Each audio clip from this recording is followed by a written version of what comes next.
So, here we are again. Yeah, and I'm really excited. I just dealt with my mortgage and bank deposit, the contracts have been exchanged, and I received the keys. I'm a property owner now. Awesome! Congratulations, Luke. Lady, gentlemen, we have more important things that should occupy our minds. A new children's TV show starring a blue hedgehog has been released, and it demands our unfiltered critical observations. Sonic Prime. Funny, that's what my solicitor keeps telling me too. Sonic Prime, the new hit show from Netflix. The show, avoiding being cancelled during production, makes it one of Netflix's most successful shows in and on itself. Co-produced by Netflix Animation, WildBrain Studios, Man of Action, and Sega Sammy's Group's animation studio, Marza Animation Planet. The folks that did the Sonic Unleashed intro worked on this show? That explains the quality, and why Frontiers had most of its cutscenes in engine. The show stars Evan Mack as Sonic the Hedgehog, Orbit and Cubot, Brian Drummond... Why am I doing this? Just read the Wikipedia. Let's just start complaining already. Sonic Prime! Yeah, I rather enjoyed it. Has a lot more going on and has a lot more action than Sonic Boom, where they just stand around and talk. Even the animation looks amazing and everyone moves more fluidly and are very expressive, especially with Prime Rouge talking to Sonic and Prime Tails. To be honest, I'm not sure what I was expecting, but I have to say that it was a mix of good and not so good. Okay, look, while there's plenty we nerds can nitpick about this show, I have to say, this show is exactly what a doctor ordered for me. I thought he ordered a stricter diet and more exercise. Sonic the Hedgehog to me is about energy. What do you think of when you think of Sonic? Speed! Hard-hitting music! Those cool graffiti poses! Epic storylines! It baffles me that we had this decade of the cast just being a sack of potatoes standing around, telling bad jokes or dry exposition, no energy, no life, no excitement, just everyone trying to outdo my grandparents in mellowness. And my grandparents are dead! Jeez, Roger, that was uncalled for. This show is filled with life, action, energy, the action scenes are imaginative and creative, the characters are full of life, energetic. Wow, this show is so much the complete opposite of Sonic Boom. It's madness. Yeah, and maybe a little too much on the complete opposite of Sonic Boom. Sonic keeps hopping from one extreme to the next, like a drunk trying to hop on a horse saddle and constantly sliding off the other side. Yeah, the action can be a bit off. There's some episodes where it feels like there's no story and it's just an endless chase sequence from start to finish. Very well made and creative chase sequences, but I do have to say, I felt a bit exhausted at times. That's because you're old. Oi. This show is made for hyperactive kids. When I watched, I also felt exhausted. And I'm older than you. Hey, I'm younger than both of you, but even I felt exhausted at times. I do like the idea of Sonic going to different universes. It's like Crash 4 travelling through time and space. Great concept for a game. I can tell due to the limitations of this series we won't see a whole lot of dimensions with it, only focusing on a handful. I didn't expect Sonic to go back to New York City. I was expecting it to be like a slider thing, where you can only move forward to the next dimension. So it's probably be like his Dark Materials, as they can go back and forth to different dimensions. And it does leave a possibility of variants meeting each other, which we have seen such as the Council trying to start a multiversal war. I never seen Sliders, I have no idea what you're talking about. Anyway, you're definitely working up to that, since Amy did get a weird reaction seeing her other self at one point. I like it with the idea of characters going to different versions of the same place and meeting alternate versions of the same character. Always see different outcomes or consequences of an established story.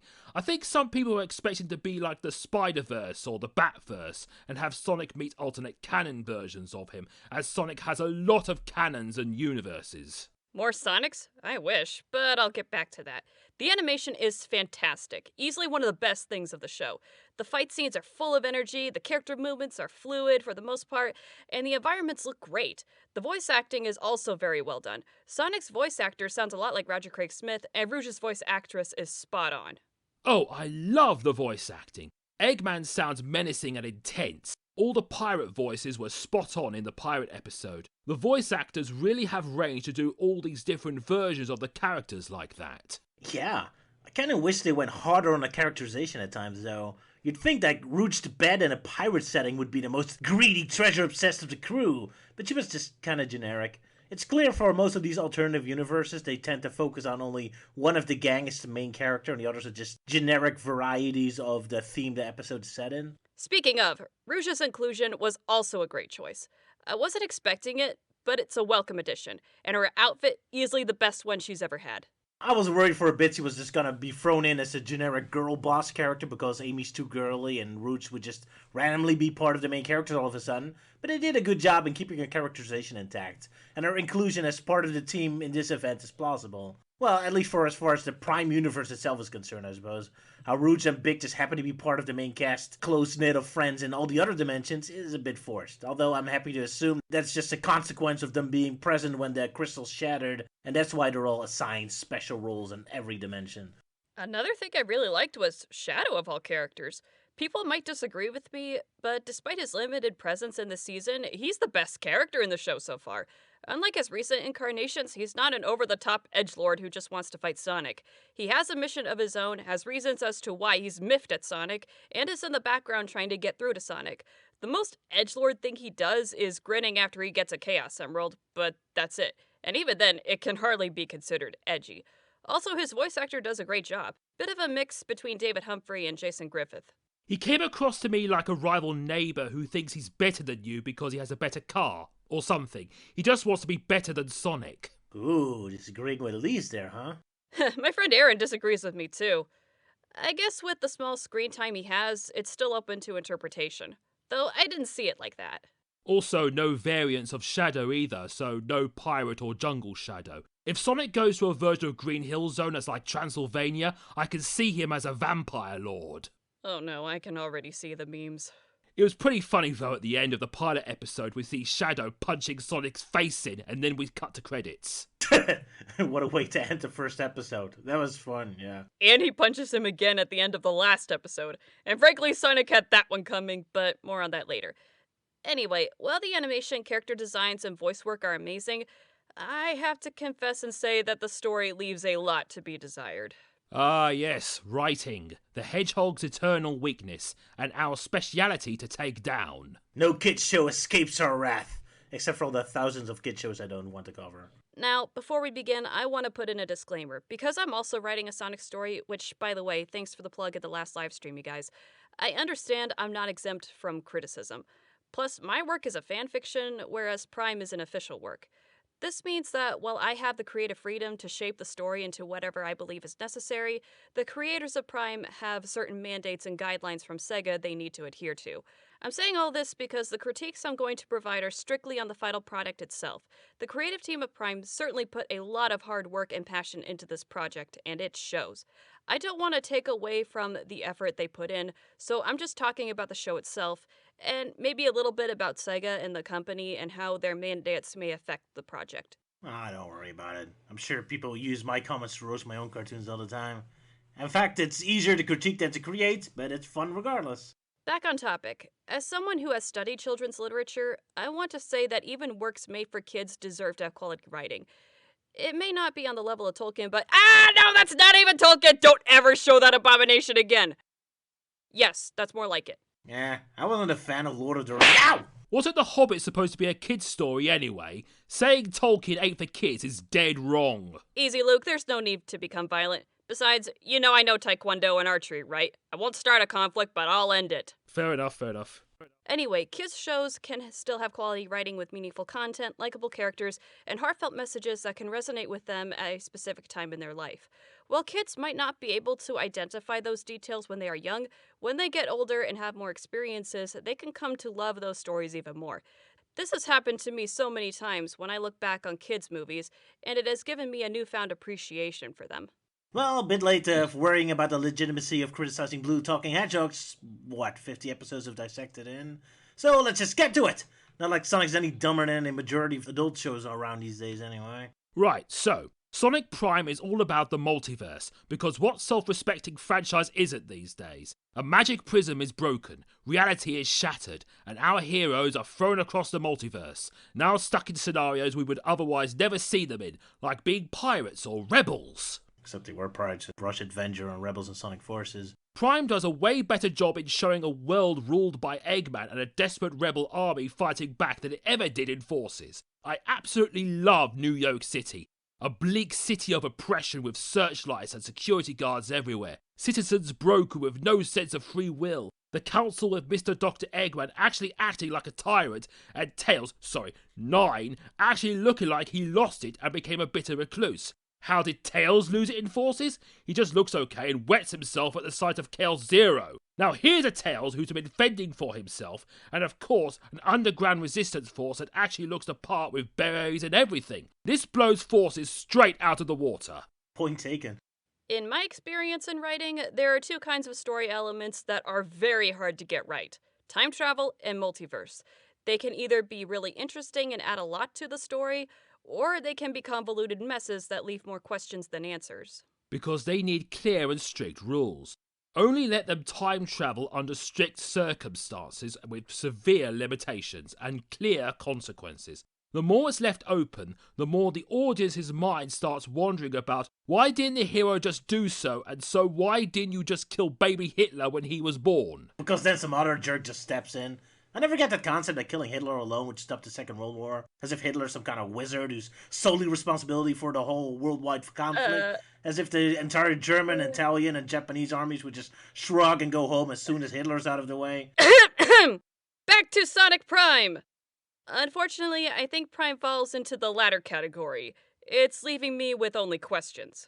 Probably by design. J.J. Abrams' mystery box, anyone? While each world that Sonic goes to is meant to be different and unique, they start to feel like a reskin of each other, just with the different conflicts revolving around different characters. And it's not like they have something to say about how Green Hills was imbalanced before, and these Shattered universes show how unbalanced it is, either with just technology, or just nature, or just water. They're just worlds about things that a lot of multiverse stories have done before. You have your industrious world, your jungle world, and your pirate world. And the reskinned characters don't add a lot either. It's just Amy as an evil cyborg, wild jungle girl, or a lady pirate. Or Tails as an edgelord loner, feral pet, young pirate. Renaming Pirate Tails as Sails is genius, though. Yeah, that was a cool idea, and I admit I did like Tails as a pirate. And to be fair, in the first world it makes a semblance of sense. Rouge and Knuckles being rebel leaders is a natural conclusion to come to given they are both fighters and have abilities that complement each other. Also, this is the first time where I could actually support the Knuckles and Rouge ship. But I still prefer Shadow and Rouge. Hey, with multi-dimensions, all ships can be canon in one of the dimensions. Now, where's my Rouge and Orbot ship universe? Anyway, the first world had a sense of what would happen if Sonic was never around, and how his friendship with the others impacted them. But soon it becomes a series of what if Sonic and friends were blank. That's a very good point. After the first dimension went out of its way to show clear cause and effect, Sonic doesn't exist. Therefore, Tails remained bullied and nobody stopped Eggman. None of the other worlds show that sort of effect. We never learn why the pirate dimension was flooded or the jungle dimension overgrown. It's all Green Hills Zone's fault. And this time it's not even hyperbolic, I'm a jerk joke. I legitimately think the problem is a lack of a well-developed central location. When I first learned of Sonic Prime's premise, I had no idea that all the dimensions would be directly connected to a central main setting. I just assumed that Sonic and friends are just flying off to standalone dimensions at random, but no, the show actually goes out of its way to establish that all the dimensions are connected to Green Hill Zone. So much so that Eggman even designed all his industrial buildings to perfectly reflect the rock formations of the old Green Hill Zone. Odd. Is the old man more sentimental for the old Green Hill Zone than he lets on? Anyway, I was thinking, if your central setting was an actual realized location, a town, a city, something with some history, lore, people in it, you can have way more fun with this alternative timeline thing. I mean, I was thinking of how Sonic Boom tried to copy The Simpsons in terms of a setting, having a town with its own TV studio, a mayor, a fast food chain, and all that. With a town like that, you can have way more of those cause and effect twists.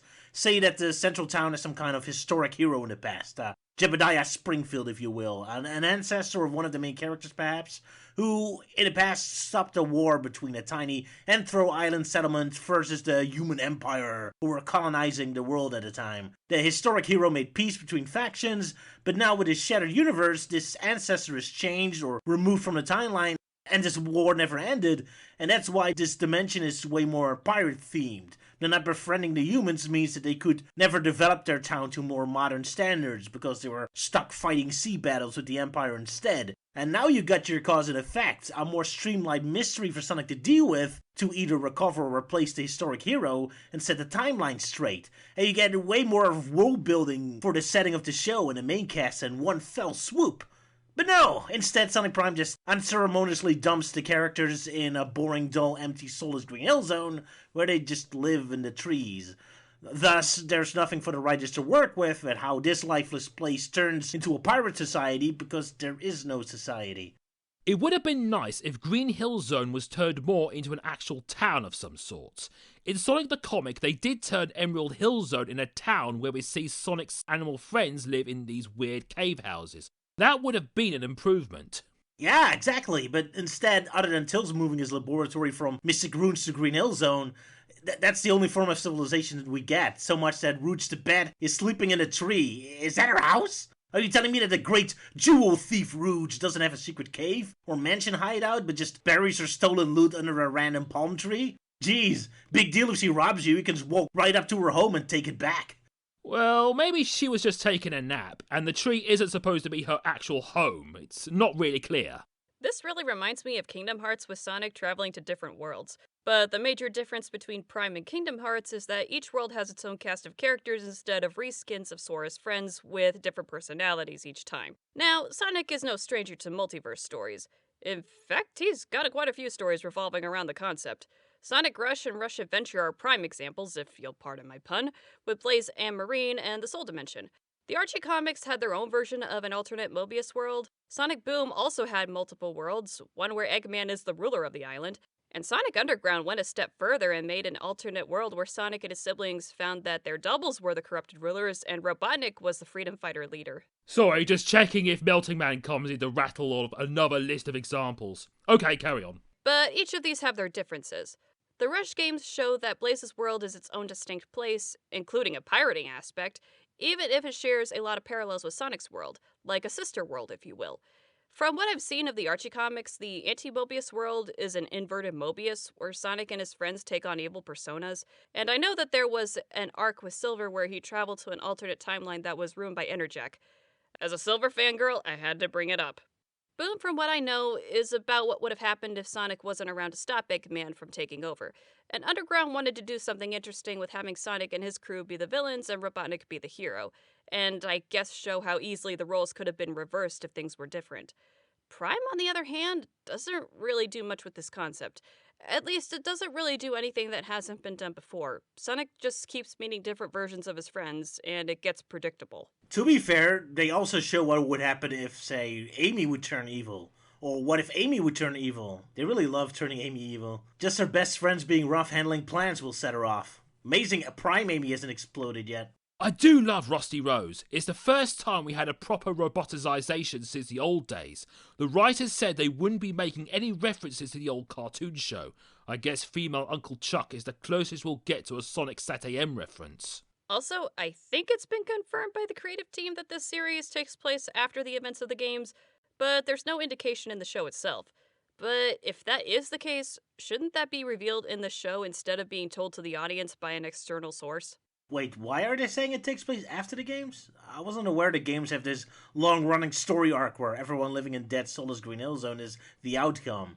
In fact, it's exactly what the games are already doing with the cast. We get that flashback of Tails and the bullies, and well with Knuckles meeting Sonic in the Hidden Palace Zone, so it's clear this is meant to be connected to the games. Knuckles talks as if he and Sonic met for the first time in Hidden Palace Zone, although they ran into each other several times before in Sonic 3. It doesn't perfectly match up. To be fair, since Sonic 3 Knuckles doesn't really have dialogue, maybe their fight in Hidden Palace Zone is the first time Knuckles formally introduced himself to Sonic. The other times he just heard him and then scrammed immediately. Also, Ian Flynn seems to insist that the classic Sonic universe is separate from modern Sonic now, so perhaps the flashbacks we got are the first time we see how the Sonic 3 events took place in the modern Sonic universe, and that's why they might be slightly different than how they were in the original games. Oh, perhaps it means Prime Sonic isn't based on modern Sonic, but is actually classic Sonic, since it's only classic Sonic elements we see represented in the story. Yeah, funny, isn't it? How aggressive Sega is in disconnecting the classic games from the modern games. Yet it's always the classic locations that make up the world, and we never see Station Square or Space Colony Arc or Spagonia or Soliana ever again. It's always Green Boar Zone.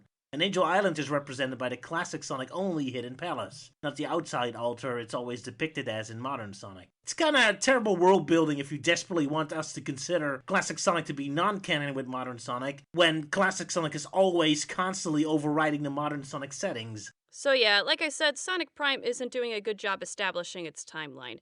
They even have Sonic narrating to the audience like we are in a new universe, such as introducing Eggman and Shadow. If this is based on the games, I don't think we would need this kind of narration. Well, to introduce new viewers to the world. Not all Sonic Prime viewers are familiar with the games. And yet, elements like Angel Island are still thrown in without any handy explanation from Sonic. The past Sonic shows were their own separate things inspired by the games, and they were able to do cool things with their concept. Same with the movies. Heck, even Sonic Boom was able to establish its world, and it's a much simpler show than Prime. I wasn't impressed by Sonic Boom's world building establishing either.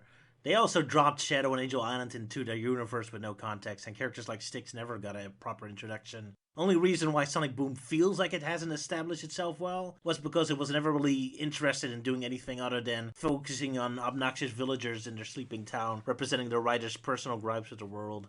But still, even that was a solid enough foundation.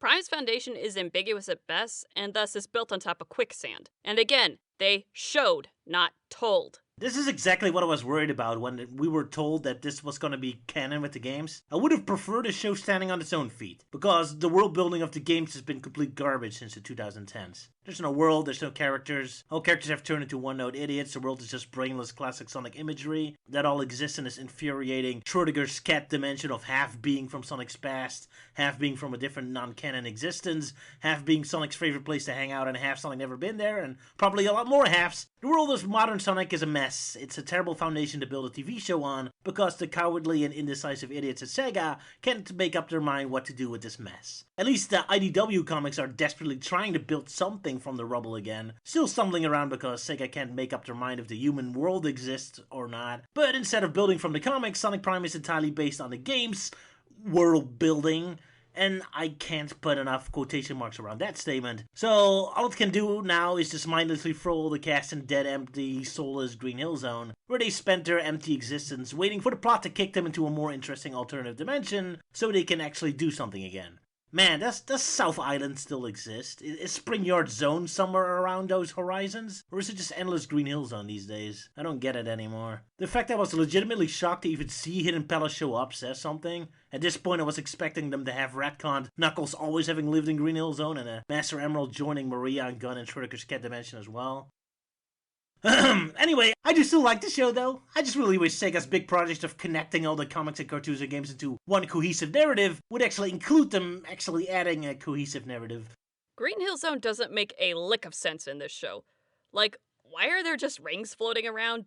Do they just randomly respawn after a while? How? Why is Sonic the only one who needs them? Why does Sonic even need the rings at all? Energy? Health? Why? He seems to be just fine without them. And it's not like in Sonic X or Sat AM where they would allow him to spin dash or give a boost to it, or the movies where they open up portals. They're just there. And he doesn't even have any use for them after the prism shatters. I thought it was a neat reference to the games. It is weird how they do it in one scene but then never again though. It could have been a neat addition to the show if the video game logic of the rings were incorporated into the action scenes, so Sonic would be scrambling to get rings all the time in fights for added tension. It makes the fight scene with Shadow rather contrived, however great the fight itself is, because Sonic would have been with the others if he didn't have to collect them, but they don't even seem to be necessary in the first place. And Green Hills itself feels out of place compared to the other locations. The others have some realism and grit to them, while Green Hills feels artificial, and it's supposed to be a natural environment. And it makes it all the more jarring when pieces of it appear in the other worlds. Seriously, why is Green Hills so boxy? Yeah, it looked way better in Sonic Generations, even the cyberspace version in Frontiers. It's baffling. I can appreciate it when it looks kind of neat, like how we did in Sonic Jam or Sonic Advance or the movie, when it feels more lived in, more gritty, more like an actual location. Then it's a great setting, but they so often go out of their way to make Green Hill Zone so obnoxious, like it's the wallpaper of a toddler's playroom. Might as well replace Green Hill Zone with the literal main menu of Sonic 1 or the Sega logo. Except Sonic 1 didn't really have a main menu. Well, it did have it in the Game Gear version. Anyway, nerdiness aside, I'm just kind of tired of it. And seeing Shadow and Rouge in this abstract location feels like a slap across the face. They look so out of place here. The fact this is supposed to be their home feels so off. No kidding. As much as I like their inclusion in the show, they clash with the Green Hills setting. The setting in Sonic X accommodated them better. And there's a missed opportunity with Sonic meeting a different version of himself in each world. How interesting would it be if there was an evil version of Sonic in the Chaos Council? Then Sonic would really have to fight against himself, like showing what Sonic would be like without his moral principles. I'm not talking about Scourge, I'm talking about Sonic taking on a corrupted version of himself. I think that has to do with the fact that he broke the crystal. He wasn't shattered, the world around him did. There can be only one. Sonic Prime. I mean, I get it, and the logic behind it makes sense. It just feels like wasted potential. Oh boy, the world builder in me is going bonkers over this. I can accept a simple world, but even simple worlds have rules that make sense. I also understand that you can't reveal everything in a story right away, especially when something wrecks the status quo and characters need to figure out what is going on. But in order for that to work, you need to establish the status quo in this universe you are setting up. There were some parts that needed better introductions, like Amy's relation with the pink bird, Lily from Sonic Adventure, I think? I think it's just Birdie in Adventure. Sonic X gave her the name Lily. The show was already showing a few dimension twists on it before they even properly established Amy had that pet bird. Would have been stronger if they made that more clear. Sure, it might be based on a character from the games, but it's a new context. It's not like the Sonic Adventure bird was ever seen returning to Amy and being her pet. Whew! So much negativity. Let's clear our mind. We started so positive. Poor Sonic Prime.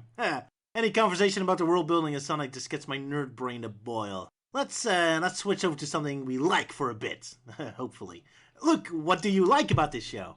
I thought everyone was written okay. Glad that Knuckles is the level-headed badass again instead of the doofus in Boom. Not a fan of Prime Knuckles' voice though, where he sounds like a poor man Sylvester Stallone. He sounded okay in the other dimensions, especially Knuckles the Dread. Even I was surprised by how Sonic is written here as he appears more likeable. Might be due to the change in voice cast. They are trying to make him less overconfident and is trying to understand the worlds he arrives in and trying to connect with his friends in that universe. In some instances, he kinda acts like Captain Kirk or Doctor Who, trying to negotiate or trying to find a peaceful resolution in a conflict, like trying to have Amy make peace with the scavengers, or helping Knuckles the Dread overcome his past humiliation and go back to the Devil's Lighthouse. All because he believes it's the right thing to do and because it's kind. Sonic likable? Elise, you said you liked Shadow in this one, right? Oh yes, it's actually pretty amazing. It's great they give him an important role, trying to be the guiding voice for Sonic. Great to see him in a more mentor position since Sonic Next Gen. You have no idea how much I miss that. Well, we barely get to see much of it. For the most part, he's just fighting with Sonic. I get where you're coming from, but I disagree. I saw Shadow as being like the older brother who's tired of cleaning up after his little brother's messes all the time. He's trying to warn Sonic to prevent him from causing damage, doing his best to desperately avoid the upcoming disaster, even ending up sacrificing himself to a degree by being trapped between the dimensions as a result of his desperate actions. It's nice to have a heroic Shadow again, willing to put it all on the line. Yet, despite all of that, he's still mostly an angry git picking fights and being terrible at communicating. Two reasons for that. One, Shadow has always been socially awkward with his bluntness, so I don't see it that bad. And the second has nothing to do with Shadow and something that a lot of people seem to overlook. It's because Sonic is so stupid in this series. I have a hard time getting on his side about anything when he's acting like an idiot all the time. Now, I'll be fair, in their first fight, Shadow did throw the first punch. But after seeing Sonic's recklessness, I can't say I blame him. I get the feeling Shadow's had to clean up quite a few of Sonic's messes, and now he's had enough. Granted, we haven't seen that, but I'm willing to believe it by the way he's acting. He's like an older brother who's had to deal with his little brother's shenanigans, and he's the babysitter stuck putting everything back together when Sonic messes them up. Throughout the whole fight, Shadow's trying to talk to Sonic, but Sonic is blowing him off, treating him like an enemy when Shadow is being considerably patient and not even responding to Sonic's insults. I know Sonic is brash and competitive, but this isn't his competitive nature getting the best of him. He's just picking a fight for no reason because he considers Shadow a buzzkill. Sure, Shadow does punch him, but it's a decisive punch and then he stops. Sonic keeps the fight going. And when he's saying they won't settle anything this way and he'll calm it down, dude, you were the one who kept the fight going. Shadow was ready to stand down, but you wouldn't listen. On top of that, you yeet him into a rock pile and basically say, "See ya, loser." And Shadow was about to blow up on him. but instead he calmed himself down and focused on getting to the mountain in time. And Shadow isn't boasting about his skills or how great he is, he's just trying to figure out what's going on. Sonic is the one who boasts about how great he is and talks down to Shadow like a brooding killjoy. Sonic says Shadow is his biggest rival, but Shadow doesn't seem to care about the rivalry. Sonic is the one bragging about how great and powerful he is, not Shadow. This is an inverse of the IDW comics. Remember how Shadow was taken to absurd conclusions in the comics and Sonic was the reasonable one? Now the roles are switched. Sonic is being taken to absurd conclusions and Shadow is the reasonable one. Well, there goes the positivity again. Sorry, but I really had to say this. Someone has to defend Shadow. The criticism I've seen levied at him in the fight seems unfair. Sonic shirked responsibility when Shadow confronts him, even though it was his fault, insults him, refuses to tell him about the mission he and his friends are on, and borderline gaslights him just so there can be a fight between the two. But somehow Shadow is the one who gets all the blame because he threw the first punch to get Sonic's attention. Oof, yeah, right. So, Shadow, he's a complicated character. It's clear he can't be written organically these days, and is surrounded by very strict rules from Sega. And apparently all these rules are making him a violent psychopathic ball of anger. We don't know that. We only know from the Sonic Boom writers that they weren't allowed to have Shadow make any jokes. Okay, fair enough. He was never much of a jokester in the first place. He did have that "it's like taking candy from a baby, which is fine by me" line.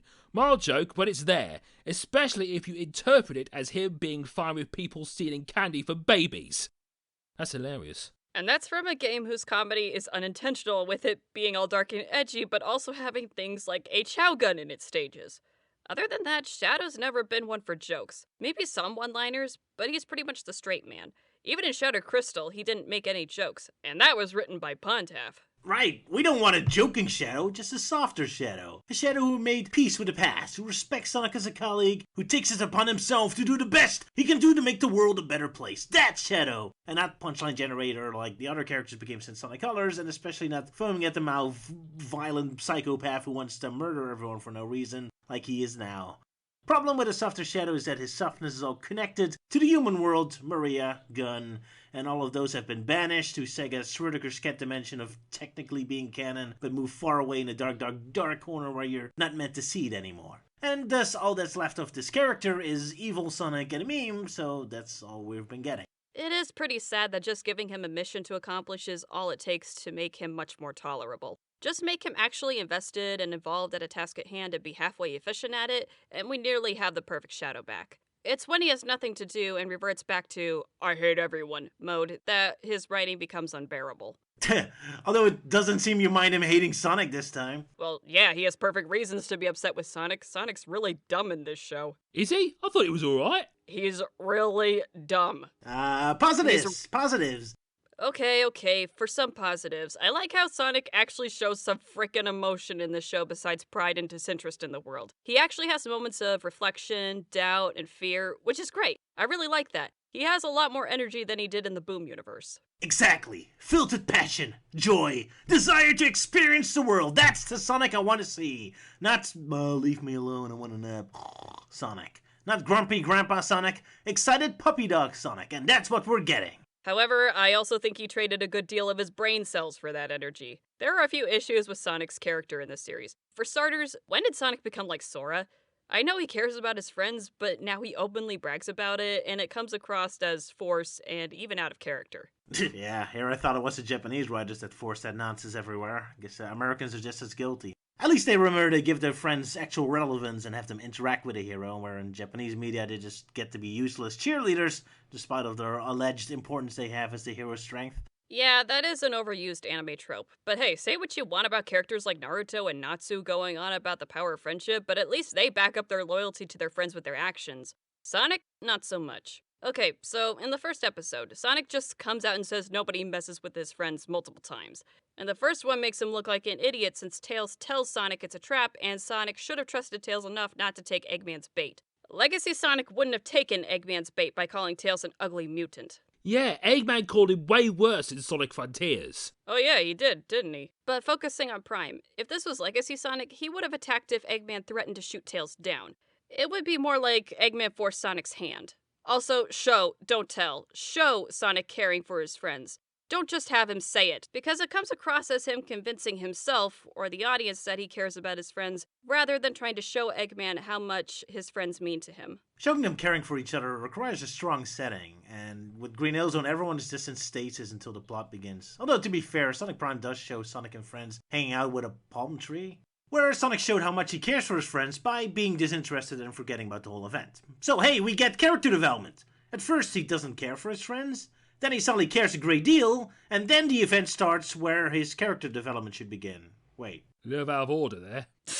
That is so accurate. Despite Sonic going on about how great his friends are, in flashbacks he's shown to be a jerk to them. I get this is supposed to be part of his character arc, but he doesn't really reflect on how he treated them before the whole disaster, and how seeing them as different versions of themselves affects him. He just goes on about how much they mean to him, but doesn't reflect on how he took them for granted. Now, the idea itself isn't bad. In fact, I think it's a pretty good one. We all have moments where we think we are good friends, but we are short-sighted and may not see what a friend really wants or needs. We just think we do. We're all human and all make that mistake. We can still care for that friend, we just fall short of that friendship sometimes.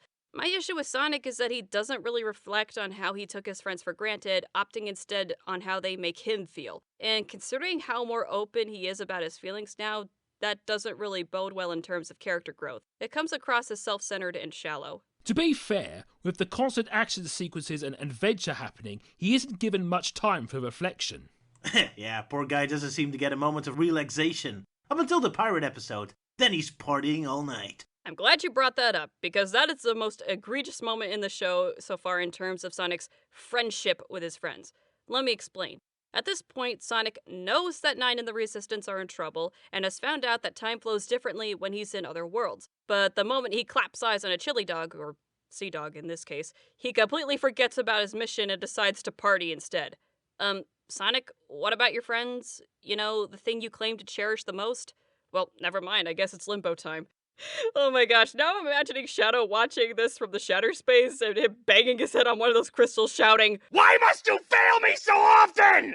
It's like Sonic can't see the obvious solution in front of him and is just bumbling through the plot, only becoming competent when the story needs to progress. This is an idiot plot, and Sonic is constantly holding the idiot ball. Yeah, it takes Sonic a really long time to catch up on events. Seeing New York City spring out of nowhere and Tails looking like a badass cyborg trying to kill him, you'd think he would figure out he's in a different timeline or dimension of some sort quickly enough, but nope. Are you sure this show takes place after all the games? After all the bonus stages, time travelling and dimensions in these games, he should be very familiar with this sort of thing by now. Yeah, Sonic should be very familiar with reality-shifting shiny stones by now. Jeez. Well, that's what the creator said, so don't ask me. Well, Sonic Lost World showed he can be hot-headed and make bad decisions, and that game messed up its moral lesson at the end, so figures Sonic still makes the same mistakes. Why is it so hard to make a story about Sonic making up for a mistake he made? There's that whole interrogation scene where he's going on and on about how his friends are so important before he gets his powers ripped right out of him. I get that cracking jokes is Sonic's way of keeping his cool, but even in the past, he knew when a situation was getting serious and wouldn't joke at all. While I disagree it's out of character for Sonic, I do have to admit that scene didn't really hit the right tone for me. The banter with Sonic and Eggman is so light, and Sonic's been an indestructible force at that point. It did catch me completely off guard when the show suddenly wanted me to take Sonic's predicament very serious.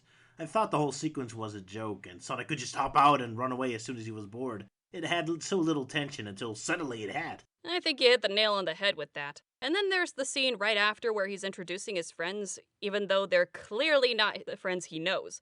He should have caught on by now that these are not his friends. But no, he goes on for the sake of a joke. And he will keep doing this throughout the episode run. Yeah, him continually to refer to the alternate dimension people as his original friends is a bit annoying. Especially when he's lecturing them based on what personality they used to have in the Prime timeline, as if that means anything to them. Also, when he finally realizes that it was his fault the prism shattered, I'm thinking, well, duh, you were the one who charged at it. I know that people can have trauma that prevents them from remembering things, but the whole memory blank was rather pointless because it just kept Sonic from realizing what he had done, even though we, the audience, already knew, making it only a matter of time before he learns the truth, which should have been apparent from the start. Oh, that was annoying, yeah. It was the Sonic Lost World plot all over again, but they try treating it as some amazing mystery for us to solve even though it's obvious what happens. What's the point of stretching the reveal across several episodes? There's never a plot twist to it. Well, other than hiding Shadow's involvement, even though we won't really know how much that matters until the next season. I think the problem is that Sonic doesn't have a companion character.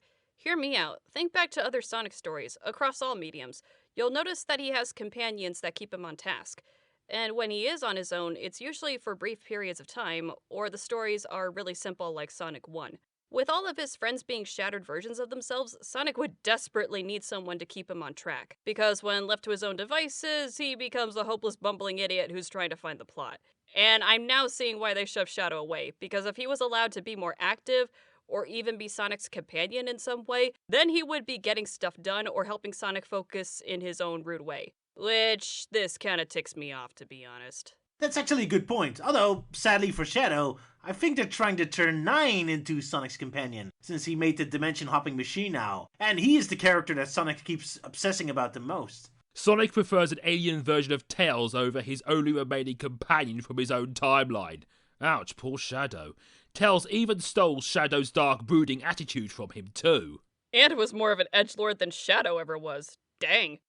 Also, and this is coming from my friend Aaron, who is a huge Tails fan, mind you, the show puts way too much focus on Tails, or Nine, who is basically an edgy incarnation of Tails. I guess they wanted to make up for how Tails was treated in the past games by giving him more focus, but that kind of makes him steal attention away from the other characters. Again, falling off the horse.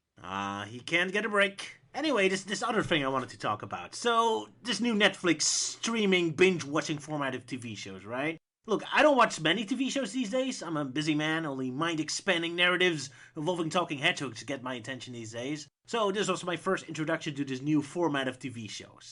I mean, TV shows went through an interesting evolution, right? In the olden days, producers didn't take TV shows seriously. They were just predictable packages of entertainment they can slide through the programming to keep people from going to commercial block to commercial block. TV shows were designed not to have any continuity, because there was no point. They weren't broadcasted in the right order, and people at home weren't really paying attention anyway. So you have some lovable characters, they do a bunch of goofy stuff, episode is over, and you move on with your life until the next episode. But then the nerd culture rose up, and suddenly we were paying attention to our TV shows, and we demanded character arcs, story arcs, a big event it was all leading up to.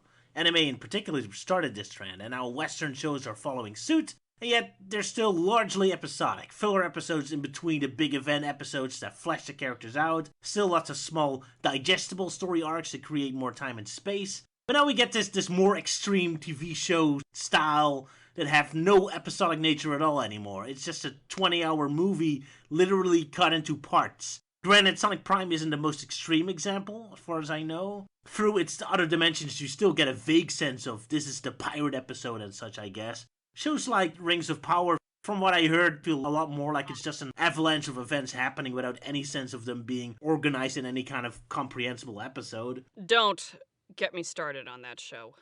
Yeah, we won't.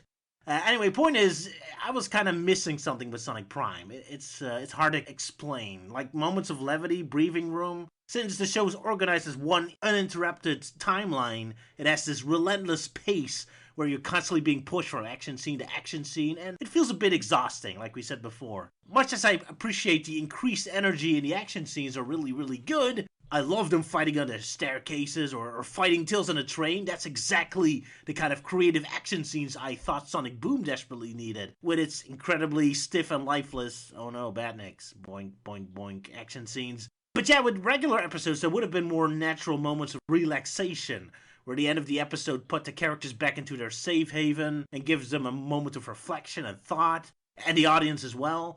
But here it's constantly moving, and to be honest, I think it comes at the cost of the scale. Spending 4 episodes in New York City, I think it would have been more interesting if we had 4 separate, self-contained adventures in New York City, to allow the world to be more fleshed out and us to get more of a glimpse of what it's really like. But because, especially those 3 episodes we spent there are designed like one constant burst of energy, it's just an action scene after action scene, and it feels like in total Sonic just spent half an hour in New York City, and it feels kind of small scale to me. I don't know. At least it keeps the series focused. No filler, no nonsense. It's a big epic story and we stay on target. True.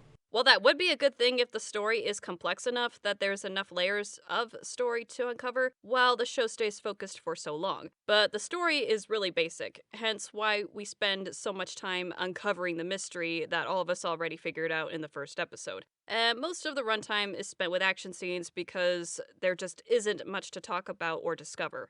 The jungle episode is the weakest example. If this was just one episode, it would be considered filler. Maybe a bit boring, but mostly harmless. Sonic goes to the jungle, learns about what's going on, talks to Amy to sort it out, and goes back home. I'll give it credit in saying that it does the job of establishing the other dimensions, the palm tree importance, and it's a cute little story. But instead of treating it as a fun filler episode, it's now woven into the plot as if it's part of the big saga. And as such, given way too much weight, importance, and screen time than it deserves. It's just 2 full episodes spent on what should have been just 1 quick episode.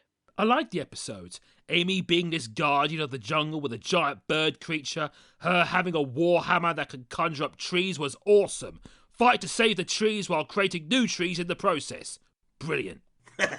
Makes you wonder why she's upset over some trees being damaged when she could just knock out a few thousand out from the ground again. She didn't know at the time. Another idiot plot. Terrific. All this could have been avoided if they just talked. They didn't need Sonic for that. But they put him in because he's the main character who has to resolve all conflicts. The plot didn't really make much sense for me, in terms of scale. Well, with having so many alternative universes to work with, I guess they have to focus on very small, specific areas or the episodes get too complicated.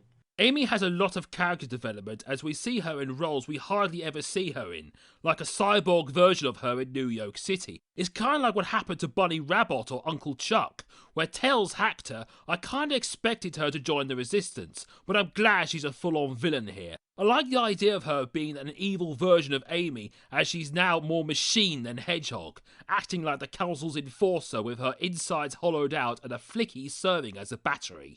Yeah, that's really awesome. It's like she really took over as Metal Sonic almost. Too bad, Metal Sonic. This is the part where you could have been a good return to form, but instead, you remain a waste. Amy took your place, buddy. Oh well, he was cool in Mania, I guess. It's not really character development if it's just alternative versions of the character. Development implies she grew into the part. I guess it's more of character exploration. Yeah, but what does it explore? How easy Amy can fly off the handle and turn into a monster when people anger her? Guess all Amy's can turn into a queen of the jungle at the slightest whim. The endings of Sonic Rush and Black Knight are scarier with this in mind.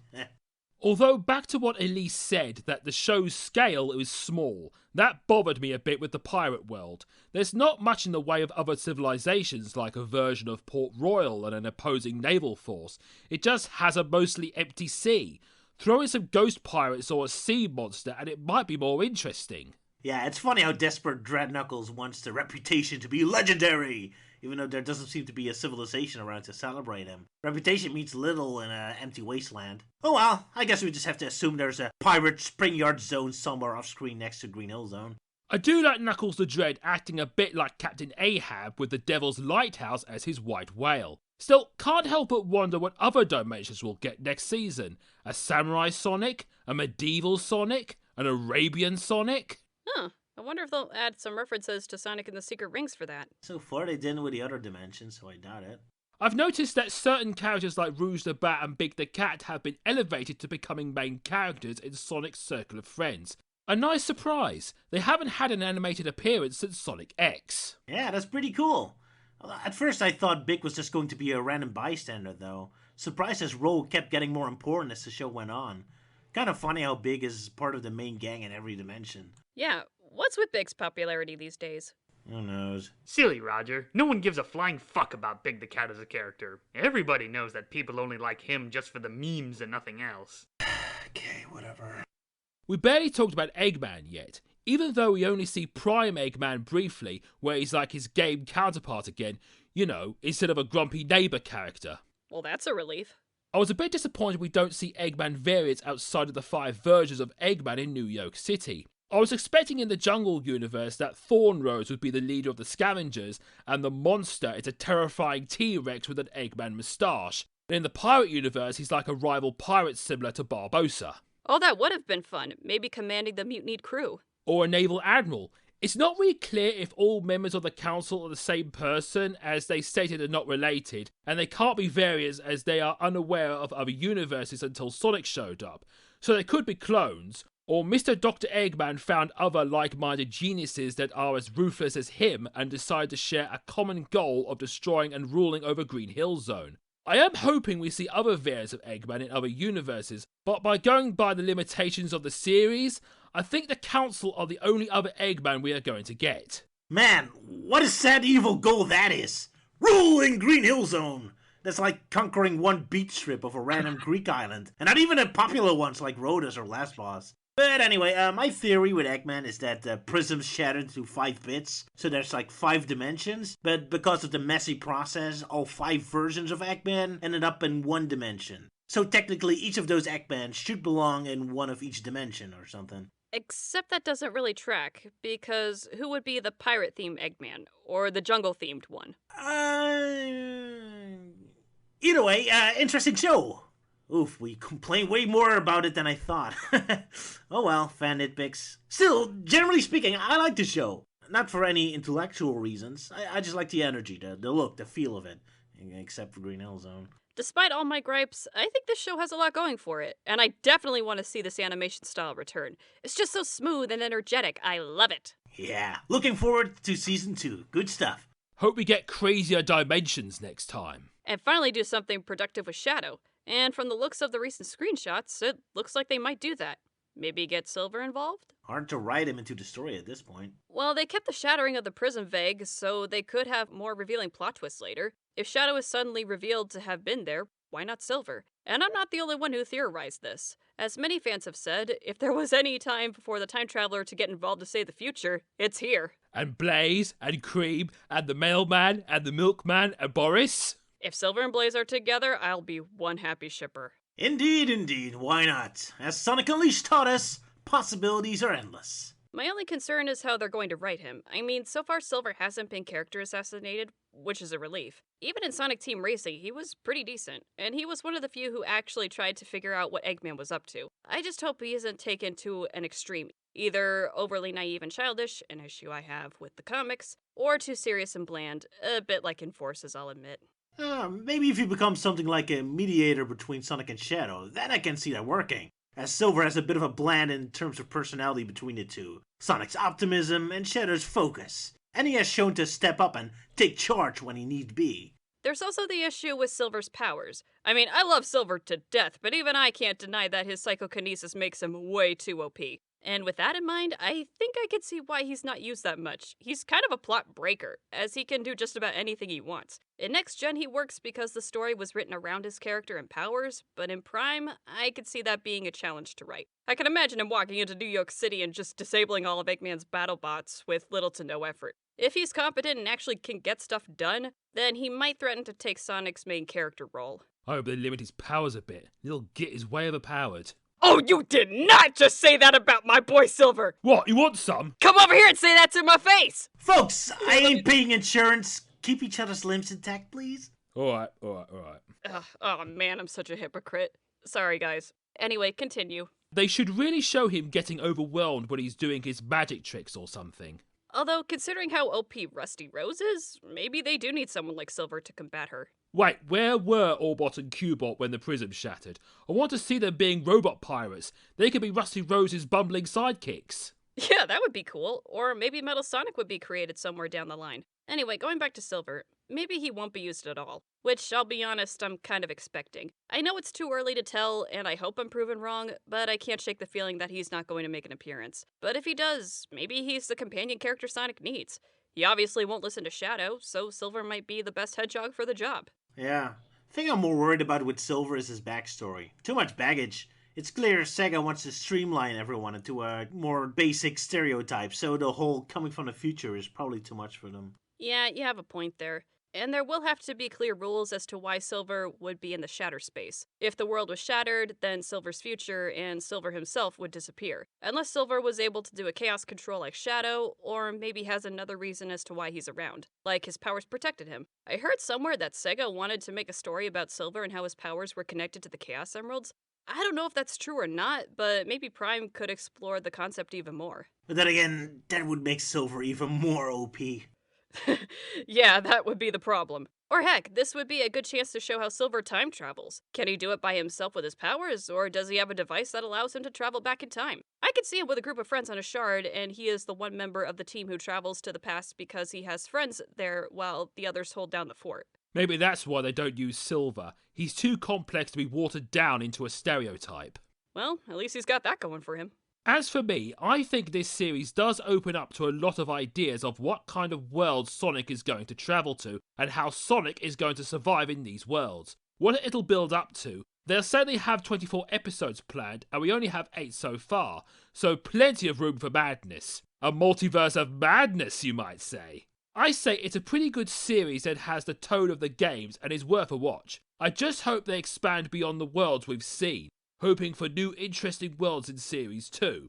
Maybe a Transylvania universe, as I mentioned earlier, or a universe with medieval knights like Sonic and the Black Knight, or a mirror Green Hill Zone, where Sonic's friends are bad guys, and Eggman is the kindly scientist trying to stop the evil Dr. Tailbotnik from acquiring the Prism Shard. That I would be all for. And the good Eggman going up against the Chaos Council with Sonic? Oh, that would be interesting. So yeah, you folks listening to our video, do you like the series or not? Spam Luke and Elise's YouTube videos with your answers, but leave mine alone, I don't care. Well, I need to get back to innovation. See you guys later. Here's where you can find them, and we'll see you guys next time. Cheerio!